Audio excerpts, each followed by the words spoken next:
नमस्कार. माझा कट्ट्यावरती आपल्या सर्वांचं स्वागत. मी ज्ञानदा कदम. आजचा कट्टा आपल्याला फिटनेसचं महत्त्व तर पटवून देईलच, सोबतच मराठी माणसाच्या उद्योग विश्वातल्या भरारीची यशस्वी कहाणी सुद्धा सांगेल. तळवलकरांची व्यायामशाळा देशपातळीवर फिटनेस ब्रँड म्हणून एस्टॅब्लिश करणारे आणि आपला फिटनेस आणि व्यायामावरच्या प्रेमामुळे व्यायाम महर्षी या विशेषणानं संबोधले जाणारे तळवलकर जिमचे मधुकर तळवलकर सर आज आपल्या कट्ट्यावरती पाहुणे म्हणून आलेत. मधुकर सरांनी आज फिटनेस विश्वामध्ये तळवलकरचं नाव राष्ट्रीय आंतरराष्ट्रीय पातळीवर मोठं केलंय. आज वयाच्या 90मध्ये सुद्धा ते रोजचा व्यायाम न चुकता करतात. पण हे ऐकून तुम्हाला जरा आश्चर्य वाटेल की फिटनेस किंवा त्यातलं करिअर ही त्यांची काही पहिली आवड कधीच नव्हती. खरं तर ते टेक्स्टाईल इंजिनियर बनले. ती पदवी त्यांनी घेतली, मग खटाव मिलमध्ये नोकरी सुद्धा केली. आपल्या वडिलांच्या व्यायामशाळेमध्ये ते फारसे फिरकायचे नाही, पण बऱ्याच उशिरा वयाच्या 25मध्ये त्यांची आणि व्यायामाची गट्टी जमली आणि आजवर ही दोस्ती कायम आहे. फिटनेस आणि तळवलकर्स हे एक आता समीकरणच बनलंय. या जिमची पहिली शाखा सुरू झाली ती 15 जुलै 1965ला मुंबईच्या खारमध्ये. आज तळवलकर्सच्या देशभरातल्या 55 शहरामध्ये 137 किंवा कदाचित त्यापेक्षा जास्त शाखा आहेत. हेल्थ इंडस्ट्री म्हणून शेअर मार्केटमध्ये लिस्टेड होणारी तळवलकर्स ही भारतातली आणि आशियातली सुद्धा पहिली कंपनी आहे.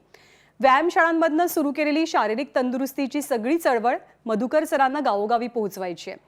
मधुकर तळवलकर यांनी फक्त व्यायामाचीच गोडी सगळ्यांना लावली नाही, तर यशस्वी व्यवसाय कसा करायचा याचेही धडे दिलेत.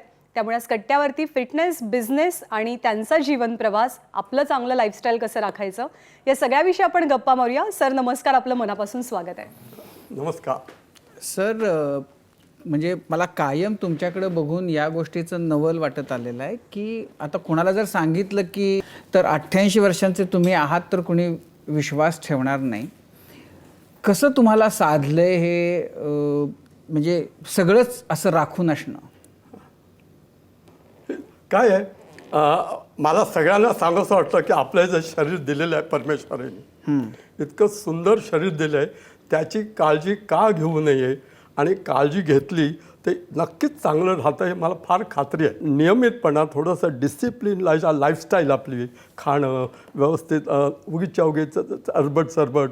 आपण बघा ना, सहज बघतो की आता आपल्या मुलीसुद्धा जेवण झाल्यावर कोणी आता चहा घेऊया का, बस चला चहा घेऊया, चहा प्यायला. तर एवढी जर काळजी घेतली की दोन जेवणाच्या मध्ये बाबा काही खायचं नाही, थोडी शिस्त. मी हे सांगतो, मला असं समजायला लागल्यावर बघा, तोपर्यंत मी पण सगळ्यांसारखाच होतो. जेव्हा लक्षात आलं आयुष्य आपण बदलावं, त्यावेळी मात्र मी चेंज केलं. तर आता मी 2 जेवणामध्ये कधीही दुसरं काही खात नाही.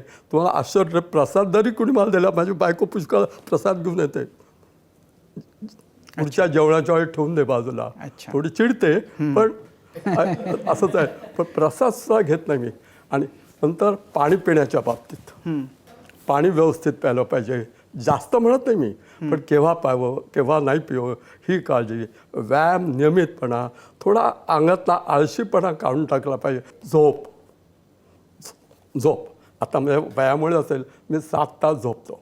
मग करोनामुळे सध्या जरा घरी जास्त आहे, पण कधी 3ला झोपलो तर 10ला उठतो, 12 वाजता झोपलो तर 7 वाजता उठतो.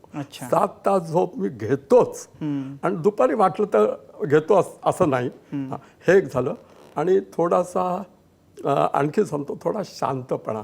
मी आता काही लोक म्हणतील, घरचे काही लोक की हा चिड काय, पण एकंदरीत तर तुम्ही सगळ्यांचं तर कमी चिडणं हे मी ठरवलं आहे. पण हे जे तुम्ही सांगताय 88व्या वयात सुद्धा तुम्ही व्यायाम करताय.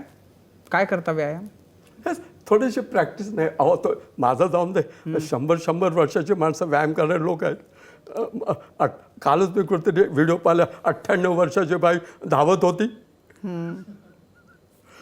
तर हे प्रॅक्टिस आहे थोडीशी. पण तुम्ही किती करता व्यायाम? तुम्ही तुमचा समज करून घेतला किंवा मी माझा समज करून घ्या, मी 88 झालो आता हे करायचं नाही. बाकी सगळं खाण्यापिण्यात सगळं ती कुठे कमी नाही. किंवा चिडण्यात, रागवण्यात, मला हे पाहिजे ते मिळालं पाहिजे, हे ते काही कमी नाही कुठे. पण याच्यात फक्त व्यायामात आता माझं वय झालं, आता नाही केलं पाहिजे, स्वतःच ठरवतो. पण एक सांगतो, असं नाही मी म्हणत आहे, first thing, it is never too late. केव्हाही कोणत्याही वेळी आपण बदलू शकतो स्वतःला. We can transform our self at any age. पण विथ प्रॉपर केअर, प्रॉपर काय म्हणूया, लिटल थोडं चेकअप करायचा स्वतःचा, मेडिकल चेकअप घ्यायचा, आपली परिस्थिती काय, बॅक प्रॉब्लेम, गुडघ्याचे प्रॉब्लेम, शोल्डरचे प्रॉब्लेम इतके असतात. तर त्याची काळजी घेऊन आणि व्यायामाला जर सुरुवात केली तर माझ्या मते 1 वर्षात परत माणूस चांगलं वेट ट्रेनिंग छानपैकी करू शकेल एकदम. पण म्हणजे तुम्ही इतके फिटनेसच्या बद्दल आग्रही आहात, तुमच्या बेटर हाफ त्या पण आहेत का तशाच? हो, माझी बेटर हाफ रोज व्यायाम करते, पण तिला डायबिटीस आहे, पण प्रकृती आहे 82 वर्षाची आहे, दिसायला चांगली आहे, स्लिम आहे, ट्रिम आहे. ती मला आळशी बोलते, मी तिला आळशी बोलतो. पण चांगले आहे. आम्ही एकमेकाला सांभाळून आहोत आणि वी लव्ह इच अदर.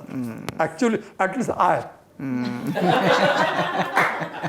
मला माहीत नाही. म्हणजे आम्ही असं म्हणतो की म्हणजे 100 वर्षाचं आयुष्य आहे आणि त्यामुळं 50ला आल्यानंतर जरा सगळंच दमादमानं करावं. तुम्ही म्हणता की 150 वर्षाचं आयुष्य माणसाला आहे, जर तो नीट स्वतःला सांभाळून राहील तर 150 वर्ष. आणि तुम्ही तर 150 वर्षच जगणार आहात ना तुमचा तो.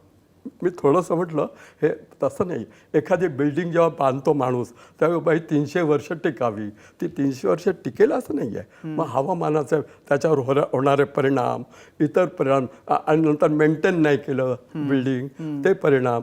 तसंच आपलं शरीर आहे. मी 150 वर्ष बोलतो, हे 150 वर्षाचं आयुष्य आहे, पण हवामानाचे परिणाम, खाण्याचे परिणाम, टेन्शनचे परिणाम, आपले वागण्याच्यामुळे लाईफस्टाईलमुळे होणारे परिणाम, त्यामुळे साधारण माणूस 100 ते 120 वर्ष चांगला जगू शकेल.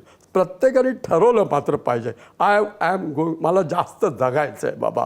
हो की नाही गोष्ट निराळी. थोडं जास्त बोलतो मी. मला सांगतो, खरं सांगू, आयुष्याबाबतीत मी तुम्हाला एक सांगतो. मी सगळ्यांना तुम्हाला प्रश्न विचारतो, जन्मतारीख माहिती आहे का आपल्याला सगळ्यांची? सगळ्यांना माहिती आहे. सगळ्यांना मला पण माहिती आहे, सगळ्या जगाला माहिती आहे, देवाला पण माहिती आहे. हां, मृत्यूची तारीख माहिती आहे का? नाही, कुणालाच नाही माहिती. कोणालाच नाही. आता तुम्ही थोडं सायकोलॉजी म्हणा किंवा फिलॉसॉफी म्हणा, विचार करा. आणि आपण काय म्हणतो, परमेश्वराला माहिती. परमेश्वर कुठाला वेळ आहे? एवढी कोटी जनता, एवढी जनावरं आहेत, एवढे कुठे त्याला लक्ष द्यायला वेळ आहे? त्याने ती चावी तुमच्या हातात दिलेली आहे. केव्हा जायचं हे आपण ठरवायचं. हां, आणि ही चावी जी आहे ती आपल्याच हातात आहे.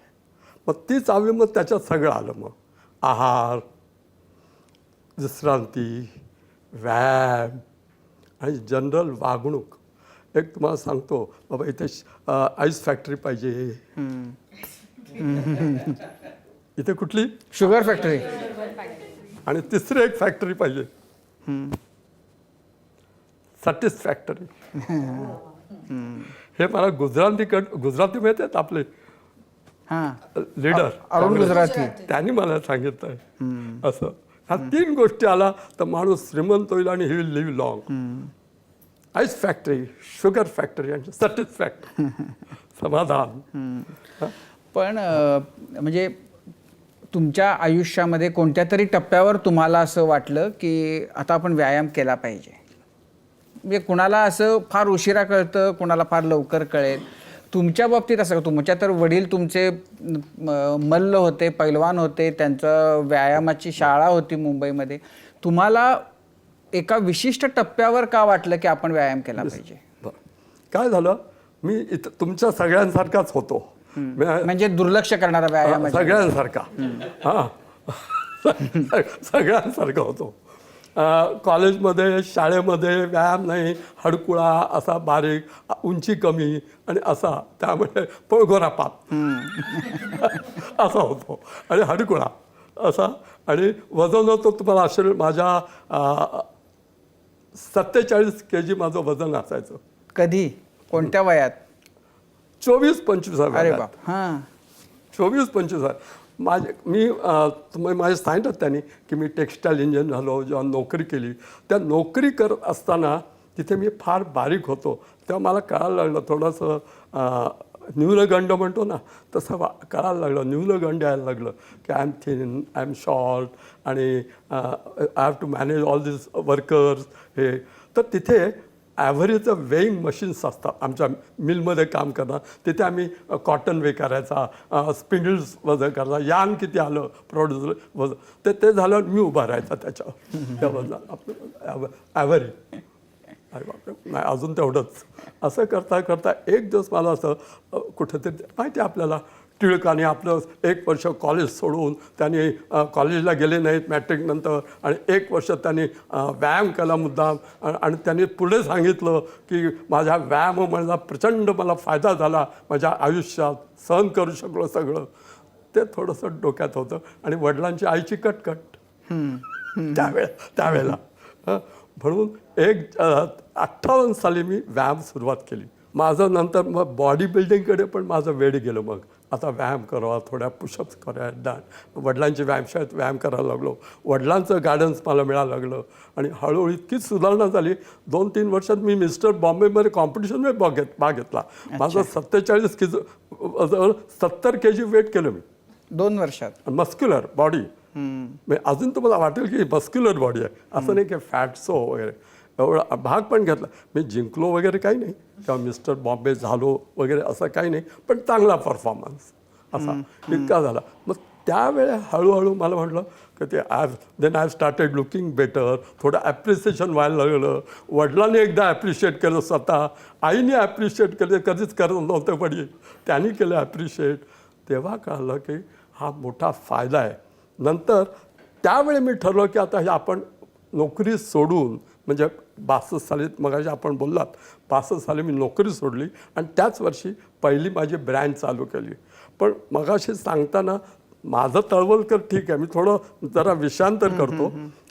आमची पहिली शाखा वडिलांनी चालू केली 1932 साली 18 मार्च 32 साली. मी आज जवळजवळ 89 वर्ष झाले आहेत त्याला. पण आणि नाव म्हणजे विशेष नावाविषयी सांगतो. त्यांनी आपल्या वडिलांचं नाव दिलं रामकृष्ण व्यायाम मंदिर. अच्छा.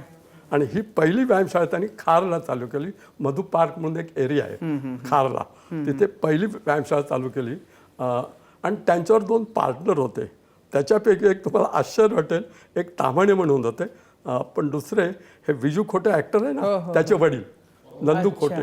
आणि ते पण व्यायामातले होते. त्यावेळेला पूर्वी काय होतं, मास्टर विनायक वगैरे त्यांच्यावर त्यांना काय काय जयराज वगैरे त्यावेळेचे ॲक्टर होते. त्या सगळ्यांच्या तब्येती चांगल्या असायच्या म्हणून ते नंदू मी त्यांना बघितलेलं आहे, त्याच्या वडील. तर ते पार्टनर झाले. नंतर त्यांनी ती व्यायामशाळा चालू 32 साल झाली, रामकृष्ण व्यायाम मंदिर असं नाव दिलं. पण काय हळूहळू ते पार्टनर गेले आणि वडील एकटेच राहिले. पण नंतर पण ह्या नंतरच्या 15-20 वर्षात ती जागा त्यांची गेली, दुसरीकडे नेली. पूर्वीचे नियम निराळे होते, टेनन्सी रूल्स निराळे होते.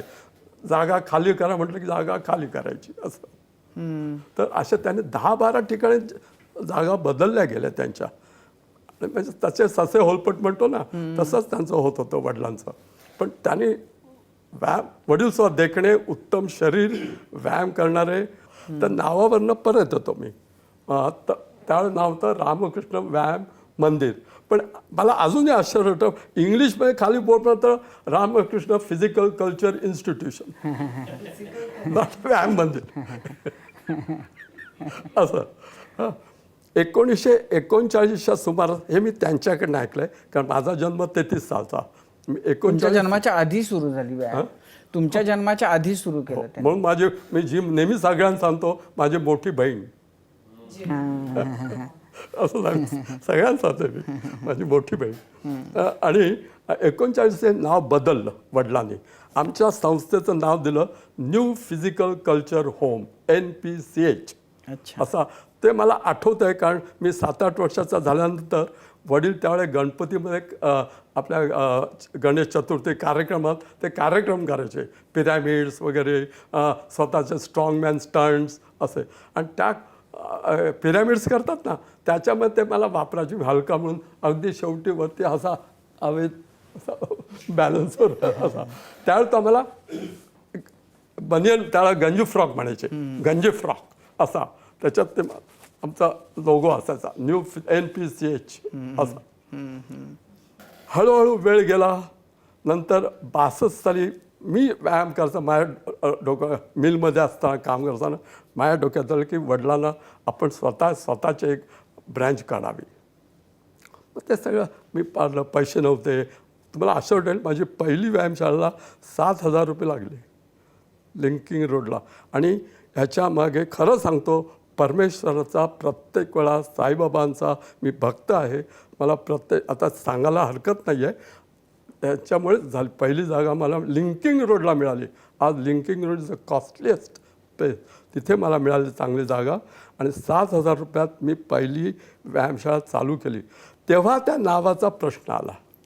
मी नाव द्यायचं ठरवलं न्यू फिजिकल कल्चर होम 2. म्हणजे लोकांना वाटतं होतं कमर्स बिझनेस बाबा 2 ब्रँचेस यांचे आहेत मुंबईत असं वाटावं. वडिलांना बोललो मी वडिलांशी आता बिलकुल ते बघा ना मजा किती बघा. तर बिलकुल कॉपी करू नको. Income tax without income he was worried about income tax. आपल्या दोघांचं एकत्र मग ते इन्कम टॅक्स प्रश्न येईल आणि कॉपी पण करू नको. तुझं नाव ठरव. तेव्हा मी ठरवलं काय करावं बरं नाव कुठलं द्यावं. फिटनेस बिझनेस हा माझ्याशी बोलल्या फिटनेस हा बिझनेस नावात पण पुष्कळ आहे तर काय द्यावं. पण मी जेव्हा वडिलांच्याबरोबर व्यायामशाळेत शिकवत होतो लोकांना मेंबर्सना स्त्री पुरुषांना तेव्हा पुष्कळ आम्ही ऐकत होतो we go to new physical culture home असं म्हणत नव्हते. We go to Talwalkars. आम्ही तळवलकरांकडे जातो असं मी वडिलांच्या नावामुळे तळवलकरांकडे जातो हे माझ्या डोक्यात आलं. So why not name Talwalkar. तर 1962 साली 15 जुलैला मी दादरचा एक पवार पेंटर होणार आहेत त्यांनी बोर्ड लावला मोठा केला तळवलकर जिम्नॅशियम असा.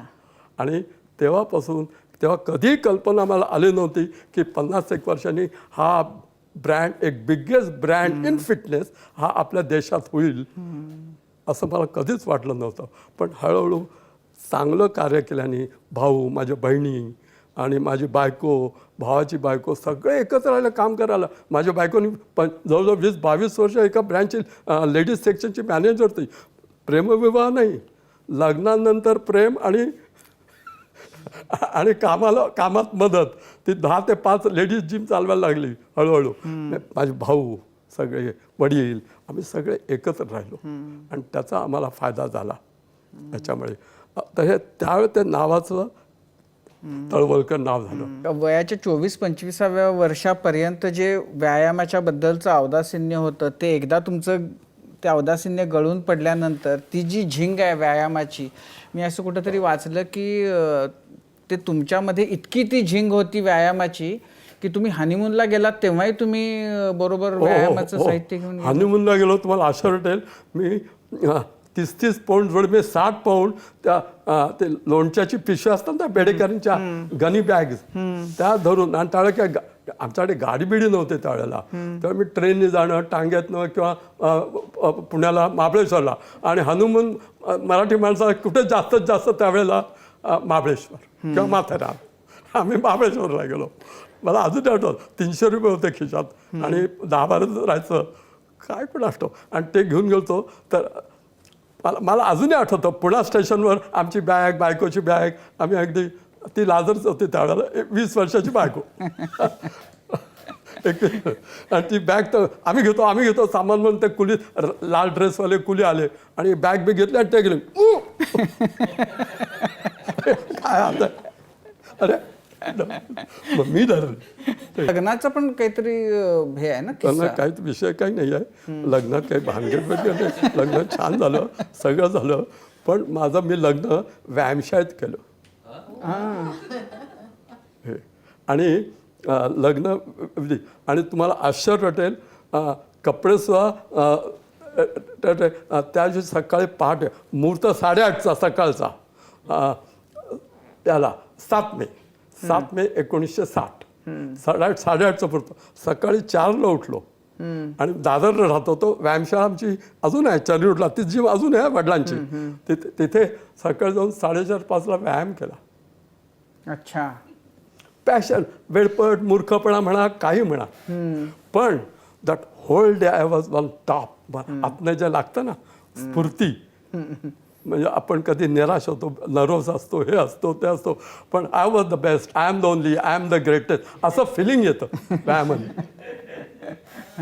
म्हणून व्यायाम तासभर केला. तासभर जाऊन व्यायाम नाही. केला आणि लग्नाच्या मंडपात येऊन उभे राहिले. व्यायाम केला ते पण नाही, पुढे एक टेलरला सांगून ठेवतो, शेजारी टेलर होता, माझे कपडे सगळे ठेवून दे, फक्त टाईट बीट झालं तर तेवढं हे करून ठेव.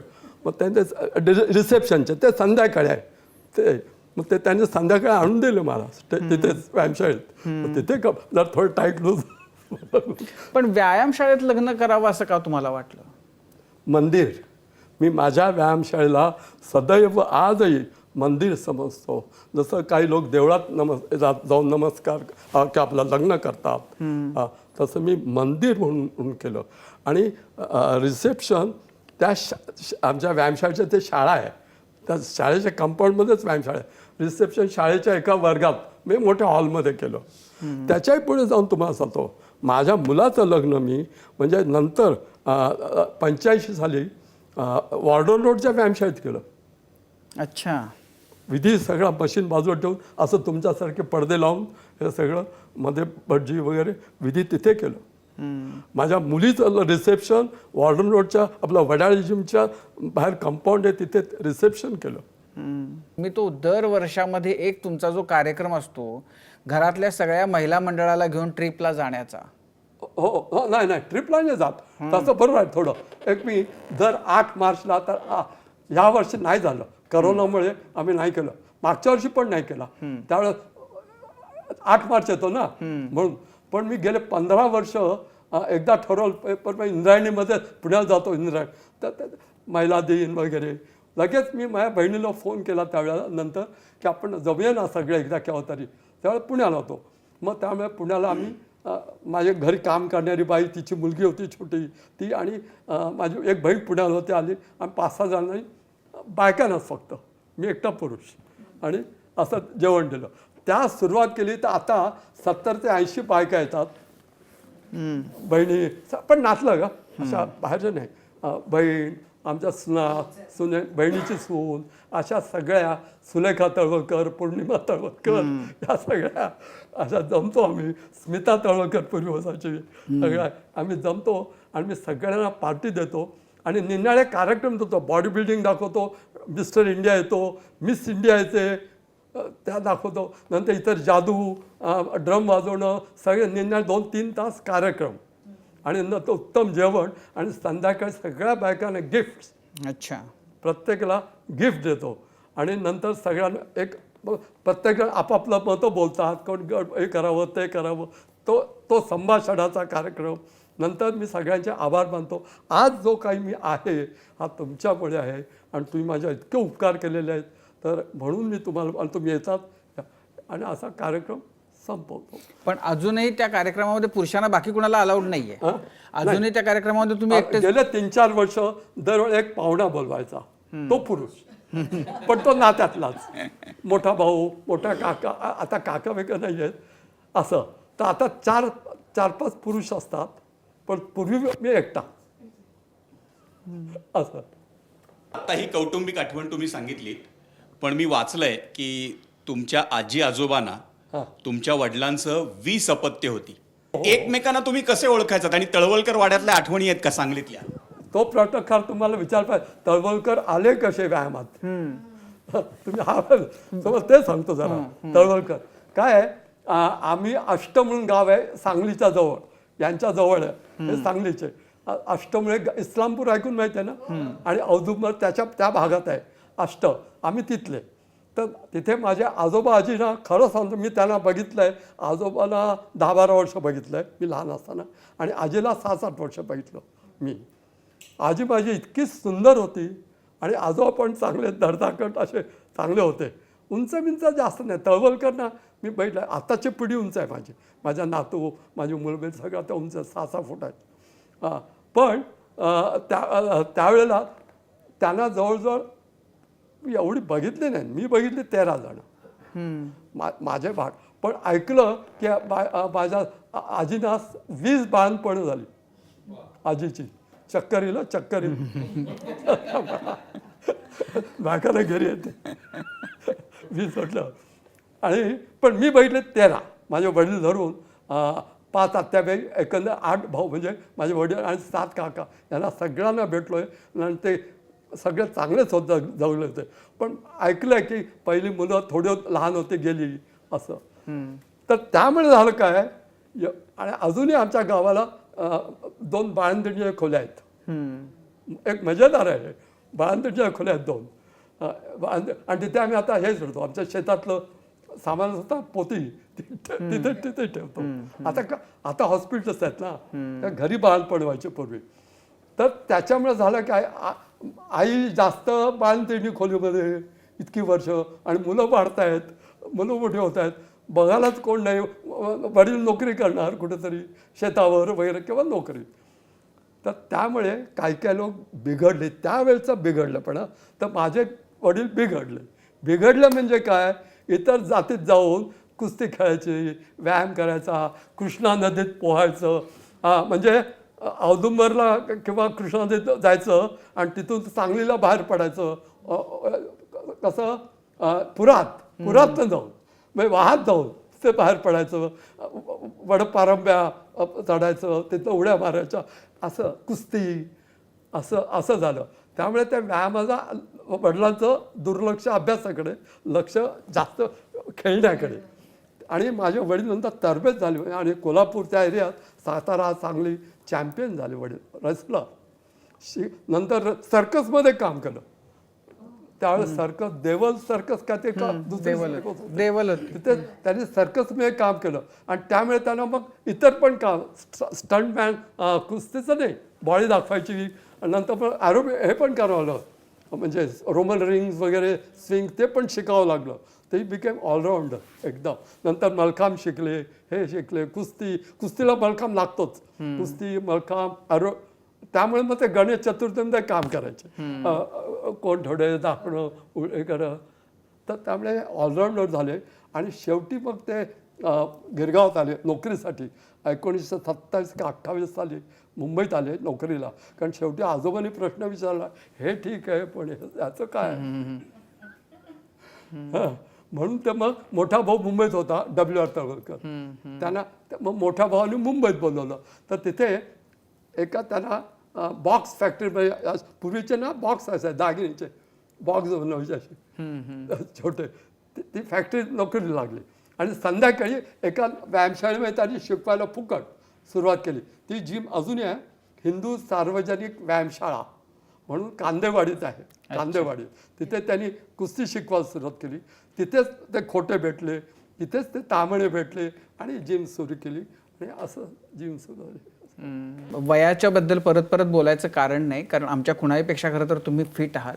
पण म्हणजे तुमचं व्यायाम करणं जे आहे ते ह्या टप्प्यावर आत्ता तुम्ही काय काय व्यायाम करता, आणि साधारणपणानं म्हणजे कसा व्यायाम केला पाहिजे, किती व्यायाम केला पाहिजे प्रत्येकानं?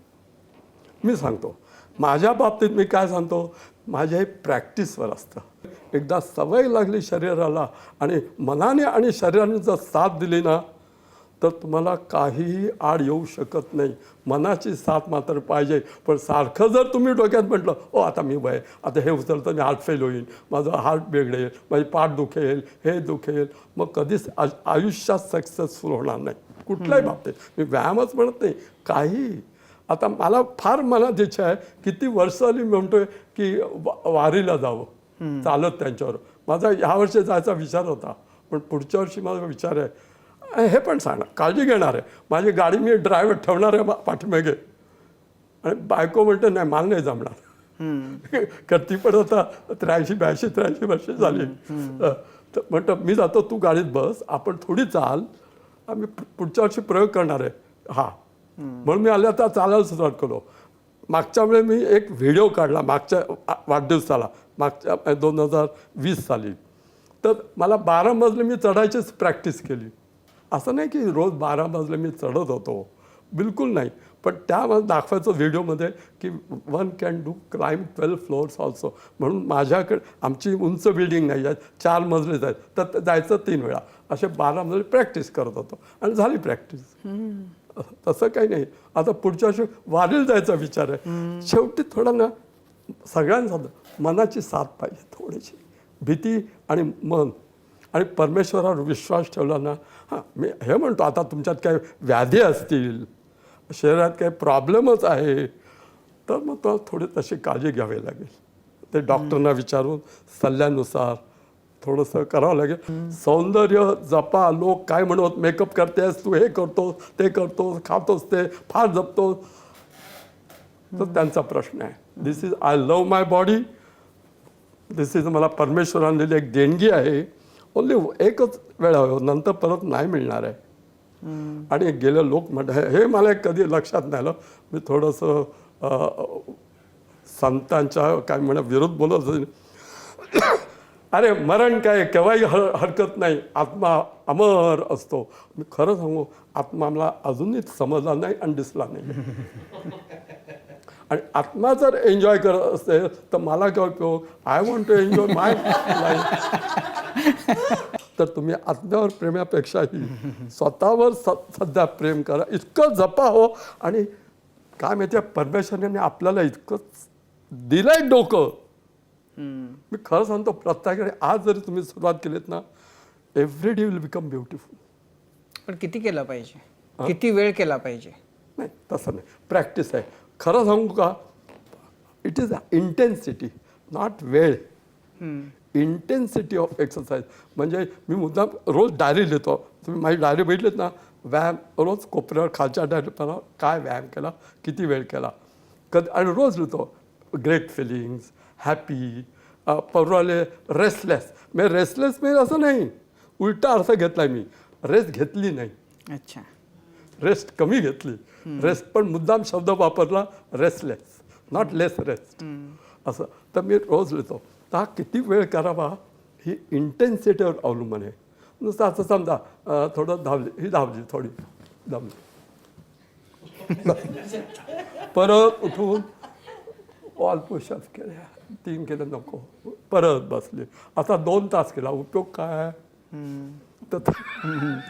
तर ही इंटेन्सिटी आणि आवश्यक असलेला व्यायाम ते ठरवायचं आपण. मला काय व्हायचं आहे, मला काय पाहिजे. माझा बाबा स्टॅमिना कमी आहे, स्टॅमिनाचे व्यायाम. बाबा मला माझी फ्लेक्झिबिलिटी कमी आहे, लवचिकपणा माझा शरीरात कमी आहे, मग तसा व्यायाम. बाबा माझ्या शरीरात ताकद कमी आहे, मग तसा व्यायाम. आणि माझी बाबा आपले बॉडी कॉम्पोजिशन म्हणतो. समजा माझं वजन फार कमी आहे, माझं वजन फार जास्त आहे, मग त्याप्रमाणे आवश्यक असणारा व्यायाम हे सगळं प्लॅनिंग करून घ्यायचं. आणि जमलं तर एक्सपर्ट्सचे व्यायाम शिक्षकाशी संबंधी बोलून असं ठरवलं. मग त्यात योगा आलं, इतर व्यायाम आले, धावणं आलं, वेट ट्रेनिंग आलं, सगळं आलं. आणि आवड, हौस असेल तो व्यायाम करायचा, उगीच बळजबरी नाही. हे शरीर माझं आहे, मला चांगलं ठेवायचं आहे, मला चांगलं जगायचं आहे, मला चांगलं दिसायचं आहे, आणि मला मोठं व्हायचं आहे. I want to live this life. I don't want to live it early. तुमचं देखणेपण जे आहे ते म्हणजे ह्या सगळ्यांमध्ये उठून दिसतंय. तुमचं शरीर उत्तम सुदृढ होतं, तुम्ही देखणे होता. तुम्हाला बॉलिवूडनं कधी मोहात नाही पाडलं? तुम्ही लिंकिंग रोडला होतात, हो. तिथं सगळ्या नटनट्या त्याच भागात असतात. तुम्हाला कधी तिकडं वळावं असं नाही वाटलं? खरं तर हॉलिवूडचाच मी म्हणणार होतो. माझी कदाचित त्यावेळेला उंची आड आली असेल त्यावेळेला कदाचित, पण मला असं कोणी विचारलं पण नाही. पण एक सांगतोय, पुष्कळ लोकांनी, पुरुषांनी, बायकांनी मला ॲप्रिशिएट मात्र नेहमीच करत होते, हे नक्की होतं. आणि मला फिल्म इंडस्ट्रीमध्ये सुद्धा त्यांच्याशी संबंध पुष्कळ आले. चांगल्या एक सांगतो, आपण चांगलं राहिलं ना की दुसरे लोक we attract everything good things of life, आणि वी डिस्ट्रॅक्ट बॅड थिंग्स. हे मी एक बघितलं आहे. चांगली प्रकृती दिसणं म्हणत नाही, प्रकृती उत्तम असेल, शरीर उत्तम असेल तर we attract good things and we distract bad things. हे मला अगदी अनुभव आलेलं आहे. तर तुम्ही हातावर टॅटू, तुमच्या हातावर टॅटू आहे तुम्ही काढलेला, तो कधीपासूनचा आहे? काय आहे, माझ्या वडिलांनी पण लहानपणी त्यांच्या हातावर होता मारुती, म्हणून मी पण मारुती केला. पण कधी केलाय तो? कॉपी. कधी केलाय तो? किती वर्ष झाली याला? तरी 30-35 वर्ष बापरे. जर अस्पष्ट झालं आहे, परत करायचा विचार असतो ते स्पष्ट. ते म्हणतात परत करता येतो त्याच्यावर. आपण गप्पा मारतोय त्यात एक वेट ट्रेनिंग आणि जिम बद्दल बोलतोय, पण तुम्हाला याचं काही मग प्रॉपर ट्रेनिंग घ्यावं लागलं एकदा व्यायामशाळा उघडल्यानंतर? कारण आता हे तंत्र इतकं विकसित झालंय. पूर्वी कसं होतं बा, असं म्हणतात ना, पूर्वीचे लेखक गडकरी वगैरे हे शिकले नाहीत, पण त्यांची पुस्तकं मात्र MA लागली. तसं आमच्याकडे ट्रेनिंग नव्हतं. म्हणजे माझ्या जेव्हा आमचा व्यायाम, पण मी वडिलांनी सुद्धा कुस्ती शिकले असं नाही. म्हणजे त्यावेळेचे गुरु असायचे, त्याला काय आराखडे नव्हते असं, पण ते पण तुम्हाला सांगितलं इतकं अँगल वगैरे घेणे इतकं सुंदर असतं रेसलिंगमध्ये. तर वडीलसुद्धा असे शिकले आणि वडिलांनी मला शिकवलं. मग दंड कसे मारावे, बैठका कशा काढाव्यात, नंतर हळूहळू डंबेल असं जाऊ नये. मग नंतर हळूहळू जसं मी थोडा मोठा होत गेलो तसं फॉरेनच्या वेळेला काय होतं, पूर्वी फॉरेनची पुस्तकं मागवणं वगैरे अलाव नव्हतं. फॉरेनचे मागवायचं नाहीत गोष्टी असं होतं काही काळी. पण नंतर पुस्तकं आणि मॅगझिन्स यायला लागली, तर ती मॅगझिन्स वाचून मग त्याच्या आयडियाज करून त्यात येणारे व्यायाम, तिथे यायचं शिक्षण, मॅगझिन्स बुक्स वाचून असं आम्ही शिक्षण घेतलं आहे. त्यावेळेला अकॅडमीज वगैरे नव्हत्या कुठे, फॉरेनला पण नव्हत्या, पण आता आहेत. आम्ही सुद्धा एक अकॅडमी काढली. माझी एक अकॅडमी होती Talwalkar fitness TFA, Talwalkar fitness. कितीतरी लोकांनी शिक्षण घेतलं आहे. हे कैझार कापाडिया वगैरे सगळ्या, लिनाम वगैरे हल्लीचे सगळे लोक आहेत माझ्या अकॅडमीतनं गेलेले आहेत सगळे. पण सर मग तुम्ही काही म्हणजे असे किस्से आहेत का तुमच्याकडे की त्या काळी बॉलिवूड सेलिब्रिटीजना तुमच्याकडे येऊन काही विशेष व्यायाम करून घेतला किंवा काही? त्यावेळेला काय होतं, व्यायामशाळा पण कमी होत्या पूर्वी. आणि काय त्यावेळेला धर्मेंद्र वगैरे, मिथुन चक्र तर किती वर्ष होता. मग मिथुन चक्र थोडक्यात मी बोलतो मिथुन चक्रवर्षी, परवा त्यांनी कुठेतरी मुलाखत दिली ते जाऊन दे. धर्मेंद्र बहुतेक सगळे. आणि मी घरी मी तर आपलं सयरा बानू आणि दिलीप कुमार यांना मी जवळजवळ 3 वर्ष पर्सनल ट्रेनिंग घरी जाऊन राहतात तिथेच, अजून तिथे जात होतो 3-4 वर्ष. ते नेहमीच म्हणतात. माधुर दीक्षित त्याच्यात पर्सनल ट्रेनिंग करत होतो मी. नंतर मी माझ्या पर्सनल ट्रेनिंगचं मी एक टीम काढली होती, मग ते जाऊन शिकवत होते. अनिल कपूर सगळे त्यावेळेचे ॲक्टर्स. फिटनेसच्या बाबतीत मध्यंतरी एक अशी कॉन्सेप्ट आली किंवा ती अजूनही आहे की पुरुष फिट म्हणजे एखादा चांगला खूप व्यायाम करणारा पुरुष कुठला ज्याचे 6 पॅक ॲब्स आहेत, किंवा एखादी बाई जर 0 फिगरवाली असेल तर ती खूप चांगला व्यायाम करते किंवा तिची बॉडी फिट आहे, चांगली आहे. तर तुम्ही या कॉन्सेप्टवर विश्वास ठेवता का? फिटनेसमधला ते एक पॉईंट आहे, पण it doesn't mean that they are fit, they might be weak also. तुम्हाला आश्चर्य वाटेल मी सांगितलं तर, जेव्हा बॉडी बिल्डिंग कॉम्पिटिशन चालू असते, even mister international best body builders Arnold वगैरे त्यावेळेच्या सारखे असे जेव्हा उभे असतात ना, किंवा मिस्टर इंडिया चालू असते, many times people doctors have most weakest people on the stage, they are on the stage because of hard work आणि स्टिरॉइड्स ड्रग्ज घेतल्यामुळे. म्हणजे असं की जरा धक्का मारता कदाचित पडतील तुम्हाला पण ते एक निराळं लाईन आहे ती, असं त्या मी वाईट म्हणत नाही आहे. काय आहे, मस्क्युलर दिसावं ना, अगदी चांगले सगळं स्ट्रायशन म्हणतो, सेपरेशन दिसावं म्हणून ते जवळजवळ 3-4 दिवस पाणी पित नाहीत. पाणी पित नाही का, पाण्याने जरा थोडंसं फुलतं शरीर म्हणून. आणि डायरेटिक्स येतात उलट आणखी त्याच्या, म्हणजे लघवीला जवळजवळ 20-22 वेळा व्हावं, सगळं आणखी पाणी काढून टाकतात. So they become weak. Not otherwise they are not weak, पण that time they are weak एवढं. आणि पण दिसतात. आणि जे पोझिंग वगैरे घेतात ते इतक्या आर्टिस्टिकली घेतात, पण ते मनाच्या ताकदीवर, शरीरापेक्षाही मनाच्या ताकदीवर. आणि art it is very beautiful body building. I like it. तुम्ही खूप वर्ष व्यायाम करताय आणि खूप वर्ष तुम्ही खाण्याची पथ्य पाळताय, तर तुम्ही नेमकी लोकांनी काय पथ्य पाळली पाहिजेत खाण्यात, काय खावं काय खाऊ नये, तुम्ही काय सुचवता आणि तुम्ही काय काय पथ्य पाळता? मी तुम्हाला माझ्या बाबतीत सांगतो. पहिलं म्हणजे व्यायाम, कन्सिस्टन्सी व्यायामामध्ये असली पाहिजे. असं नाही मी खाण्यामध्ये नुसतं आहे आणि व्यायामात कन्सिस्टन्सी नाही. कुठल्याही बाबतीत, प्रत्येक बाबतीत, अभ्यासात म्हणा, धंद्यात म्हणा, कन्सिस्टन्सी पाहिजेच. तसं मी कन्सिस्टंट राहिलो प्रत्येक बाबतीत. जेवणाविषयी सांगतो मी निरनिराळे प्रयोग केले. कारण इतकं कन्फ्युजन आहे. डाएट आपण पुस्तक वाचतो, पेपर ऐकतो, रोज व्हिडिओ येतात, हे खा, पाणी प्या, पाणी नका पिऊ, आधी प्या, नंतर प्या, नका आधी पिऊ. पुष्कळ इतकं कन्फ्युजन होतं. तर मी स्वतःवर पण असे पुष्कळ प्रयोग केले आहेत. पूर्वी बाबा 2 वेळा जेवत होतो. नंतर असं आलं की प्रत्येक माणसाने व्यायाम करणाऱ्याने बाबा बॉडी नीड्स वेल, प्रत्येक वेळेला 7 वेळा सारखं आपली वापर असते बॉडी, म्हणून 6 वेळा जेवावं. मग मी 6 वेळा जेवत होतो. पण नाही, पण असं नाही की 6 जेवणं म्हणजे हे भरलेलं प्लेट, तसं नाही. मी येतोय पुढे. जे काही आपलं रोजचा आहार आहे आणि परत त्या बोलल्या 6 पॅक ते राहून जेवायचं आहे, हे लक्षात ठेवा. कळलं का? तर ते 6 जेवणं 2-3 वेळचं जेवण त्यात वाटून 6 वेळा जेवायचं. दर 2.5-3 तासांनी खायचं. बिकॉज एक तर ह्याच्यात थोडंसं आहे, मेडिकल आहे. आपलं डायबिटीस वगैरे होतात बघा, हे वाटेल तेव्हा वाटेल ते खाल्ल्यामुळे होतं जास्त. पण जर कमी व्यवस्थित खाल्लं तर डायबिटीस पण होणार नाही. तर मी असं 6 वेळा खायचे प्रयोग केले. नंतर 4चे प्रयोग केले. 6 जमेल असं झालं. कुठेतरी असलो आपण डबा घेऊन जायचं मग घरी, असं करत होतो. गाडीत पण खायचं मग करत होतो. पण साठी जमेल असं झालं. मग आता सध्या मी 4 वेळा खातो, पण कमी खातो ॲट अ टाईम. आणि मध्ये बिलकुल नाही, अगदी माशी बोल, बिलकुल नाही. आता खाण्याविषयी, या प्रत्येक खाण्यामध्ये आम्ही बघतो की प्रोटीन आहे की नाही. मी सध्या थोडी एग्स घेतो, पण वी आर व्हेजिटेरियन्स. पण मी स्वतः अंडी खातो प्रोटीन म्हणून, टेस्ट म्हणून नाही. आणि इझिली अवेलेबल आणि इझिली काही करता येतं त्याचे निरनिराळे पदार्थ.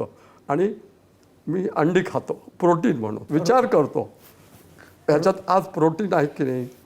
आणि नंतर कार्बोहायड्रेट्स, म्हणजे इतर आपण काय तळलेलं म्हणा, भाजी म्हणा, हे म्हणा सगळं. आणि व्हिटॅमिन, मिनरल्स आणि थोडं फॅटचं पर्सेंटेज असलेल्या वस्तू. या 4चं कॉम्बिनेशन, प्रोटीन 30%, कार्बोहायड्रेट 60%, 50%, 20% फॅट. म्हणजे अंदाज आहे. मी तुम्हाला एक्झॅक्ट मापं घेऊन किंवा तसं खातो नाही.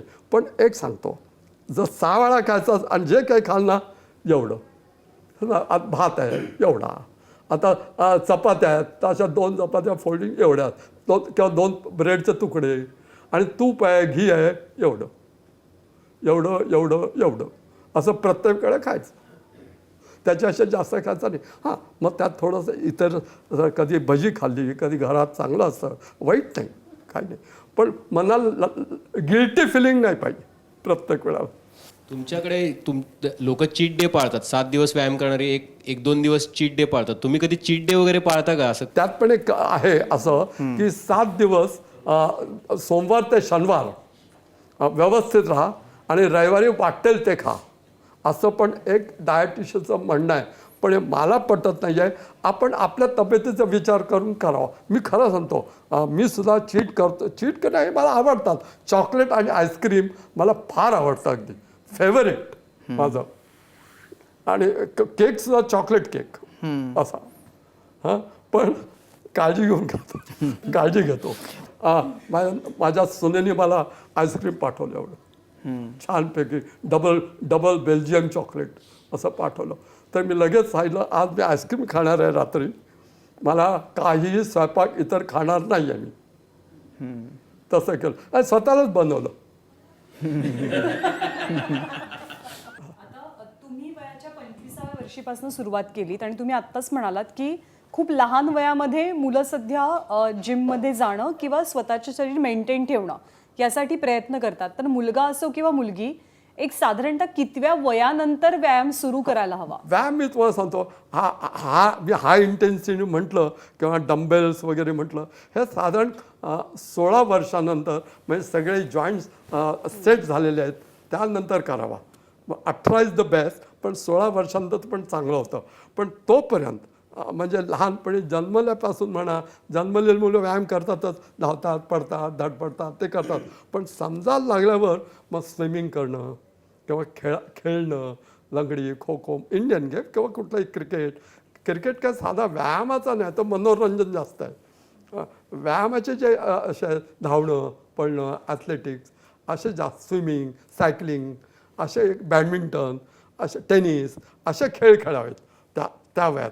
आणि हळूहळू नंतर व्यायाम चांगला, पण तोपर्यंत दोरी स्किपिंग किंवा साधे सूर्यनमस्कार हे करायला हरकत नाही, सूर्यनमस्कार वगैरे. पण जर हेवी करायचं असेल तर 16 नंतर. बऱ्याच वेळा असं होतं की लोक नववर्षाला संकल्प करतात. पहिल्या दिवशी जोरदार व्यायाम करतात, हो. दुसऱ्या दिवशी थोडा आळस करतात आणि मग तिसऱ्या दिवशी संकल्प गळून पडतो. काय करायचं लोकांनी? एक इट्स अ सीन, पाप आहे ते. चांगल्या बाबतीत, कुठल्याही चांगल्या बाबतीत आरंभशूर राहणं, नंतर सोडून देणं हे सीन आहे. आणि मी सीन का म्हणतोय, त्याच्यावर परिणाम भोगावेच लागणार आहेत. मी तुम्ही जरी म्हटलं मी केलेलं आहे, असं केलेलं आहे, तसं केलेलं आहे, पण आज जे काही आहे ते महत्त्वाचं आहे.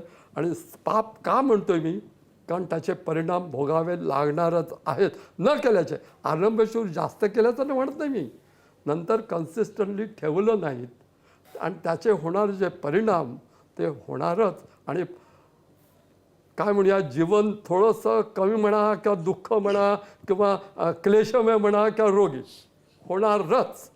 साधारणपणे एक दिवसाआड जर you can divide part, if you don't have time, पण 45 मिनटं तरी रोज काहीतरी व्यायाम करावा, 45 मिनिट्स असं. 45 मिनिटं. बट आणि ग्रॅज्युअली इन्क्रीज आहे, मीन्स विथ प्रोग्रेसिव्ह. म्हणजे जसं आपलं प्रॅक्टिस होत जाते. समजा आज 5 पाऊंड घेतलं, बस मी वेक्टरिंगचं बोलतो, योगाची पद्धत असते. इंटेन्सिटी वाढवायची आणि टाईम तेवढाच ठेवायचा, असं 45 मिनिट्स ऑफ इनफ. पण म्हणजे साधारण माणसाने प्रत्येक माणसानं 45 मिनिटं दिवसातली खरं देणं. सांगू, 20 ते 45 मिनिटं. 20 मिनिटं पण. Account to age, account to त्याची आवड निवड, त्याची स्ट्रेंथ, त्याची कपॅसिटी. व्यायाम क्षेत्रात आणि शरीर सौष्ठव क्षेत्रात तुमचं खूप मोठं नाव आहे. महाराष्ट्राला, भारताला तुम्ही नेतृत्व दिलं आहे, प्रशासनाला. पण तुम्हाला कधी अशी खंत वाटते का या वयात की महाराष्ट्रातलं आणि भारतातलं शरीर सौष्ठव गटातटाच्या राजकारणानं विखुरलेलंच राहिलं आहे, ते तुम्ही एक करू शकला नाहीत, ही खंत आज जाणवते का तुम्हाला? तसं ते दॅट इज ह्युमन विकनेस. पण मी कुठे पॉलिटिक्स कधी स्वतः खेळलो नाही, मला अनुभव पण नाही आला आहे कधी स्वतःच्या बाबतीत. I am highly respected in this field, जगामध्ये पण बॉडी बिल्डिंगमध्ये. आणि मी मला खरं सांगतोय, मला पॉलिटिक्स आता काय लोक पुढे येण्यासाठी, एखाद्या मागे ठेवण्यासाठी पॉलिटिक्स खेळायला लागेल खेळत असते. Is a part of life असं मला वाटतंय. चांगलं वाईट मी म्हणत नाही आहे, खरं वाईटच. आता बघा ना, सगळीकडे पॉलिटिक्समुळेच नाश होतोय, सगळीकडे जिथे तिथे पॉलिटिक्स. आता लसी घेण्यावरनं कसलं पॉलिटिक्स. आणि माझा दुसरा प्रश्न, प्रोटीन्सच्या नावाखाली स्टेरॉइड्सचा जो सुळसुळाट झाला आहे हो. व्यायाम क्षेत्रात किंवा शरीर सौष्ठवामध्ये, त्याच्यामुळे अनेकांचे मृत्यू होत आहेत. या घटना तुम्हाला आता या वयात व्यथित करत नाहीत का? हो, पण काय माहिती आहे का, याच्यावर इलाज नाही आहे. फार याच्यात मोठे लोक आहेत, मोठं म्हणजे पक्ष पण आहेत, मोठे प्रेसिडेंट्स पण आहेत. आम्ही ते ऐकलंय, आंतरराष्ट्रीय जे शरीर सौष्ठव आहे त्याच्यावरती अशाच मंडळींचा वर्चस्व आहे. थोडासा आहे वर्चस्व आहे, पण लोअर लेवलला नाही आहे, हायर लेवलला आहे. Lower level builder. आणि जसं म्हणतो कोकाकोलाचं, एवढी कोकाकोला मी स्वतःला 20 समजतो कोकाकोला, पण तरीसुद्धा what a sale, what a business. तसं हा शरीर सौष्ठव हा अमेरिकेनी आणि युरोपमध्ये बिझनेस केला आहे. का तर सप्लिमेंट संपावी, स्टेरॉइड्स वगैरे, ड्रग्ज, त्याचा खप जास्त व्हावा आणि इक्विपमेंटचा बिझनेस वाढावा, व्यायाम संस्थांचा पण बिझनेस. म्हणून तिथे हायेस्ट कॉम्पिटिशनला स्टेरॉइड्सला बंदी नाही आहे. पण भारत मिस्टर इंडिया किंवा लोअर कॉम्पिटिशन्सला स्टेरॉइड्सवर बंदी आहे. पण तिथे सुद्धा काय लबाड्या आणि हे सगळं चालतं. तर मला काही असं वाटत असं नाही आहे, पण त्याला इलाज नाही असं वाटतं. Because they have to go ahead. फॉरेनच्या जगाशी त्यांना फेस करायचं आहे, तिथल्या बॉडी बिल्डरशी. वाईट आहे ते. पण सगळ्या व्यायामशाळेत चालक जे आहेत ना, ते जपायला प्रयत्न करतात. पण काय चालक हे काय संचालक पण आहेत की त्यांचाच हा बिझनेस आहे. असं पण आहे. जिममध्ये व्यायाम करण्याबाबत लोकांमध्ये खूप गैरसमज आहेत की शरीराला मशीन्सची सवय लावायची नसते आणि मग जितकं भरभर आपण वजन कमी करतो, जर आपण जिम बंद केली किंवा मोकळ्या वातावरणात व्यायाम करायला लागलो तर तितकं भरभर पुन्हा वजन वाढत जातं. तर हे गैरसमज म्हणजे जे आहे ते कितपत खरे आहेत? जरी तू व्यायाम करून सुधारली, समजा व्यायामशाळेत डायटिशियन तुझ्याकडे बघितलं, तू व्यायाम केला, स्वतः सगळं तूच केलेलं आहेस, दुसऱ्यांनी ॲडवाईस केलं आहे, तुला सगळं माहिती आहे, आता सोडलाच म्हणतोस तू, समज का जेवण का नाही सोडत? नोकरी का नाही सोडत? म्हणजे उत्तर इच्छा नाही आहे, उत्तर अपेक्षित नाही आहे. घर का नाही सोडत? त्यातलाच हा प्रकार. जबाबदार आपण, माझं शरीर आहे, मी ह्याला उत्तरच नाही माझ्याकडे तुझं. अरे I was good, I was spoiled myself, मी चांगलो होतो, आता चोर झालो, हे कसं काय? मग जबाबदार कोण? आणि मला आणखीन एक विचारायचं होतं की इतकी वर्ष तुम्ही शरीर कमावणं, शरीर सौष्ठव आणि याच्यासाठी तुमचं सगळं आयुष्य तुम्ही दिलेलं आहे. तुमच्या दृष्टीनं सगळ्यात समाधान देणारी एखादी घटना, एखादा प्रसंग की जो म्हणजे इतकी वर्ष तुम्हाला तो फार महत्त्वाचा वाटतो, असा कोणता आहे किंवा कोणता सांगाल तुम्ही? समाधान देणारं खरंच मला तुम्ही याला माझ्याकडे उत्तर नाही हो. कारण एव्हरी डे मला चांगला गेला, छान गेला, समाधान मिळालं. Just now I am so happy, so इथे बसलोय तुमच्याबरोबर. प्रत्येक दिवशी मला समाधान मिळालेलं आहे. पण मला असं काय वाटत नाही की फार असं समाधान झालं आहे. बरं, पण मला पहिला मुलगा झाला तेव्हा समाधान मिळालं, छान नंतर 2 मुली झाल्या समाधान मिळालं, त्यांची लग्न झाली समाधान मिळालं. तर खरंच माझ्याकडे हा प्रश्नाला उत्तर नाही हो. जास्त ना असं व्हेरी समाधानी आहे. असा एखादा प्रसंग, अशी एखादी की तुमच्या मनामध्ये म्हणजे तुम्ही कायम पॉझिटिव्ह विचार करण्यावर तुमचा खूप भर आहे, पण एखादी घटना अशी की ज्याचा मनावर नकारात्मक परिणाम झाला आहे, असा कुठला आहे की ज्याच्यामुळं मनामध्ये खंत आहे, खंतावलेपण आहे? मी सांगतो तुम्हाला. सध्या आमच्या कंपनीवर अडचणी आलेल्या आहेत. तळवलकर हे कंपनीवर आमच्या काही घोटाळे झाल्यामुळे आम्ही, पूर्वी मी स्वतः होतो, कुटुंब होतं, आमचे तळवलकर होते. पण काही वर्षापूर्वी आता मला ती चूक वाटते आहे, आम्ही काही बाहेरचे लोक घेतले होते, म्हणजे इन्व्हेस्टर्स, फंड्स रेझिंग व्हावे, असं यावेत म्हणून वाटलं होतं. आणि म्हणून आम्ही मग आले झालं, बँकांची बँकाने आम्हाला हेल्प केली, इन्व्हेस्टर्स मिळाले, आमच्या ब्रँचेस सगळ्या वाढल्या. हा माझ्या मनातला चांगला हेतू होता.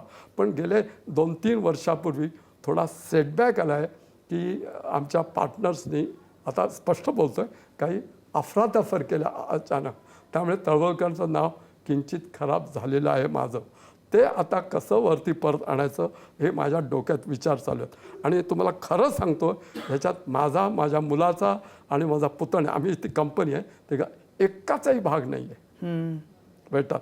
त्यामुळे आमच्याकडे कुणीही आजही वाईट नजरेनं माझ्याकडे कुणी बोलत नाही किंवा हा माणूस लबाड आहे किंवा माझा मुलगा. हे एवढं मला मोठं समाधान आहे की कोणी भेटला किंवा फोन जरी आला कुठनं, बाहेर एकमेकात बोलताना सुद्धा आज मधुकर तळवलकर किंवा गिरीश तळवलकर, प्रशांत तळवलकरविषयी वाईट नाही बोलत. असं या संपूर्ण कट्ट्यामध्ये तुम्ही छान जगायचं कसं हे सांगितलं, आणि तुम्ही म्हणाला होतात की मरायचं कसं हे तुम्ही मला विचारा. तर कसं मरायचं? पहिलं म्हणजे we must live younger at very old age. पहिलं वाक्य लक्षात ठेवा, we must live younger at very old age. पहिलं. आता माहीत थोडंसं का प्रश्न आला, माझे वडील तसे वारले 81 वर्षाचेच होते, त्या मानाने लवकर गेले आमच्या मानाने, म्हणजे त्यांच्या मानाने, तब्येतीच्या मानाने कॅन्सरमुळे गेले. पण त्यांची जेव्हा आम्ही जेव्हा घरी ठेवलं तर त्यांचं बॉडी म्हणा किंवा शरीर म्हणा, खाली माझ्याकडे मार्बल फ्लोरिंग होतं, पांढरी चादर, त्यांच्यावर पण इतके सुंदर दिसत होते माझे वडील. कारण पुष्कळात तुम्ही आपण जेव्हा कोणा बघायला जातो गेल्यावर भीती वाटते आपल्याला बघायला, कशी त्याचा चेहरा असेल, कसा असेल, बारीक झालेला, हा असं वाटतं ना. तर आपण असं बघतो जरा झोपून. तर मरायचं कसं ते तुम्हाला सांगतो आता. व्यायाम करता आहात, चांगले आहात, जीवन जगलेलं आहात, आता जायची वेळ आलेली आहे. कॉल ऑल युअर फ्रेंड्स, मित्र, म्हणजे घरातले पाहुणे, आज संध्याकाळ पण छान जेवायला बसूया. आणि म्हातारा झालेलं अगदी 103, 102 वर्ष आहे आपलं, आणि आता मला नको, I want to live, try another life नाव, असं डोक्यात यायला लागलं आहे. Not that I want to live this, I want to have different life, I want new things, असं समजायचं त्यावेळेला. आणि समजा 110 वर्ष, 5 वर्ष, 107, 98, काय जे पाहिजे ते आपल्याला. सगळ्यांनी जेवलं, छान गप्पा मारायच्या, बसले सगळे, नातू नाती, अरे बायको पण असेल कदाचित, मी पुरुष आहे म्हणून बोलतोय, नवरा असेल कदाचित, तुम्ही असाल, असं छान बसलो आणि सगळे झोपलो. 11, 11:30, 12 पार्टी झालेली आहे. सकाळी ठरवायचं, गॉड, परमेश्वरा, I want to come back, I want to enjoy new life, I am coming. हळूहळू असं विलीन व्हायचं. विलीन होता आलं पाहिजे एवढी पॉवर झालेली आहेत लोक.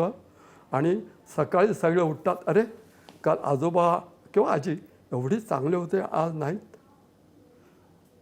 पण जास्त त्याला रडू पण येणार नाही, कारण ही एन्जॉयड हिज लाईफ आणि ही इज एजेड. आणि त्यानं दुःख होईल, अरे गेलं, पण तेवढं दुःख होणार नाही. अपार्ट फ्रॉम ॲक्सिडेंट्स, ॲक्सिडंट, इतर गोष्टी, अननॅचरल डेथ, मी ते धरू नका, त्याचा विचार करू नका सध्या. आपलं आयुष्य असं आणि छान अनंतात विलीन व्हायचं. पुढचा आपला प्रश्नच येत नाही. मग लोक तुमच्या पेपरमध्ये येऊन दे, माझा बातम्या अनंतात विलीन झाले वगैरे वगैरे वगैरे. आपल्याला माहितीच नाही, काहीच कळलं नाही आहे. I gone my self, die beautiful, सुंदर, हां, शरीर मृत्यू झालं, शरीरसुद्धा देखणं. हां, live beautiful, because born beautiful नक्की आहात.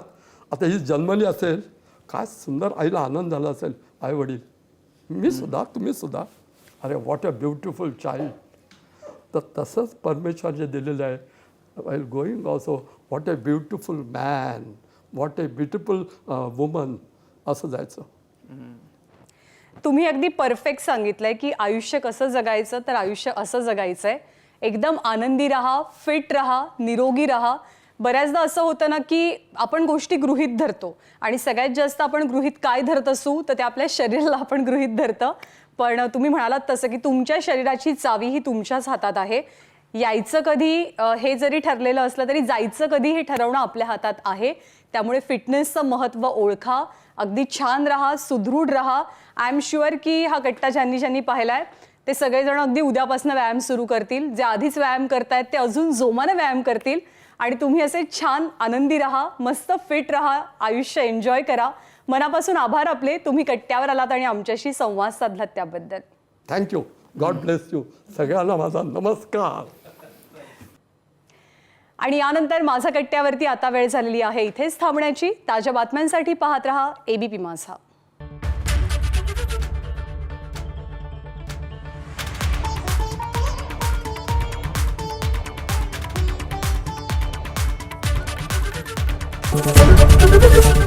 ABP माझा, उघडा डोळे बघा नीट.